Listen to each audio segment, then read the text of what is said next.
You know that person. Maybe it's someone at work. Maybe it's someone you met at a party. Maybe it's just someone you passed on the street. They don't say much. They don't try hard. But the moment they look at you, something happens. You feel it instantly. A shift. Like the air in the room just changed. They hold eye contact without blinking, without flinching, without needing to look away first. And somehow, without a single word, they just own the room. And then there's you.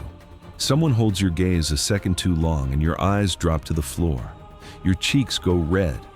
You start talking faster, filling the silence, doing anything to escape that moment of exposure. And I know that feeling. I really do. Because I was exactly that person. And you've always wondered, why does that come so naturally to some people? What do they know that you don't? I used to wonder the same thing until I realized it wasn't personality. It wasn't confidence you're born with. It wasn't some social superpower reserved for a certain type of person. It's a skill. I mean that. A learnable, specific, almost uncomfortably effective skill. And today, I'm going to show you 4 eye contact techniques that feel almost illegal to use because of how instantly they shift the power dynamic in any conversation. Stay until hack number 3. That one works in complete silence, and once you try it, you'll never look at a conversation the same way again. Hack number 1. The 1-second rule. Most people think eye contact is about duration. Hold it long enough and you seem confident. Look away too soon and you seem weak. But that's not how it actually works. And I mean, not even close. Here's what psychology actually says. Researchers at Cornell University found that the ideal duration of eye contact in conversation is between 3 and 5 seconds. Held, then released, then returned. Not a stare, not a glance, a rhythm. And the most powerful version of that rhythm has one specific move that almost nobody knows. When you break eye contact, break it sideways, never down. Breaking eye contact downward is a submission signal. Your brain does it automatically when it feels threatened. It's the same move a dog makes when it rolls over. It communicates, I yield.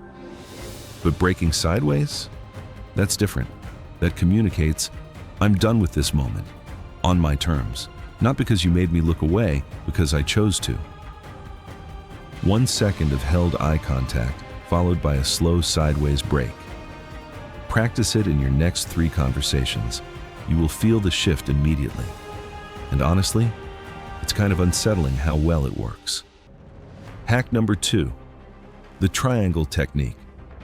This one is used by negotiators, therapists, and, apparently, the most naturally charismatic people on the planet. And almost nobody does it consciously. Here's how it works. Instead of staring directly into someone's eyes, which can actually feel aggressive and uncomfortable, you move your gaze slowly between 3 points. Left eye, right eye. Their mouth. Left eye, right eye, mouth. Just a slow, almost imperceptible triangle. No staring, no darting. Just a calm, deliberate movement. And here's what happens to them. Neurologically, this pattern activates something called the social engagement system. Their brain reads it as deep, genuine attention, the kind of attention most people never receive, the kind that makes people feel genuinely seen. And I was like, wait, this is why some people feel so magnetic to talk to. It's not charm, it's geometry.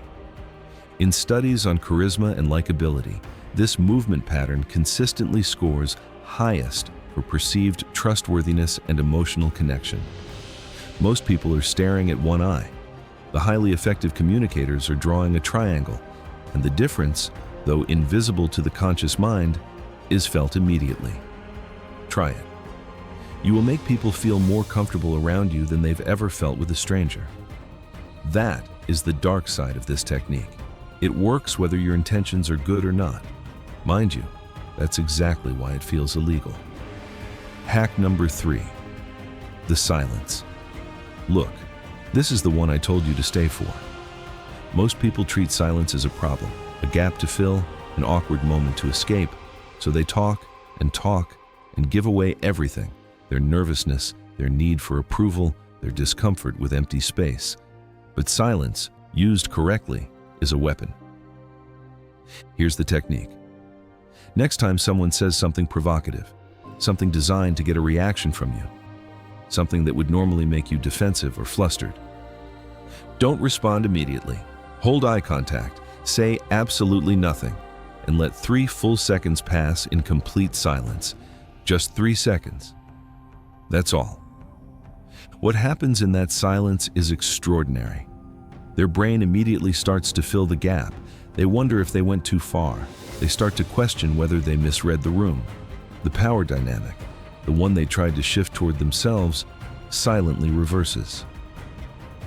Because here's what that silence communicates without a single word. I am not affected by you. I am not afraid of this moment. And I don't need to explain myself. I tried this once in a conversation where someone was clearly trying to put me on the spot. 3 seconds of silence, just looking at them. And I watched them physically backtrack, mid-sentence. People who cannot be rattled are genuinely unsettling to be around, not in a threatening way, in a magnetic way, in a way that makes people think, who is this person? And why can't I read them? That mystery is power, and 3 seconds of silence just gave it to you. Hack number 4, the slow blink. This one sounds almost too simple, but the psychology behind it is genuinely disturbing. Normal people blink approximately 15 to 20 times per minute. It's completely automatic. Your brain does it without asking permission. But here's what nobody tells you. Blink rate is one of the most reliable nonverbal indicators of anxiety and stress. When people are nervous, they blink more. When they're calm, truly, deeply calm, their blink rate drops. And your nervous system reads other people's blink rates automatically. When you are in a conversation with someone who blinks slowly, your own nervous system registers it as a signal of calm authority. It's subconscious, it's primal, and it is completely under your control. The technique is simple. In high-stakes moments, moments where you feel pressure or want to project authority, consciously slow your blinks down. One slow, deliberate blink instead of several quick ones. It feels strange at first, almost robotic, I know, but to the person across from you, it reads as something else entirely. Composure, certainty, the quiet confidence of someone who has nothing to prove and nowhere to be. That's the thing nobody ever tells you. Half of what we call confidence isn't a feeling at all. It's a set of microsignals your body sends without you realizing, and once you know what they are, you can choose them deliberately. 4 techniques, 1 second rule, the triangle, the silence look, the slow blink. None of them require you to become someone different. None of them require a personality transplant or years of practice. They require one thing: awareness. The moment you understand what your eyes are communicating and what theirs are saying back, everything changes. You stop reacting, you start choosing, and that choice, that quiet, invisible shift in how you move through a conversation, is the closest thing to a superpower that psychology has ever documented. The person in the room everyone can't quite figure out, that's you now.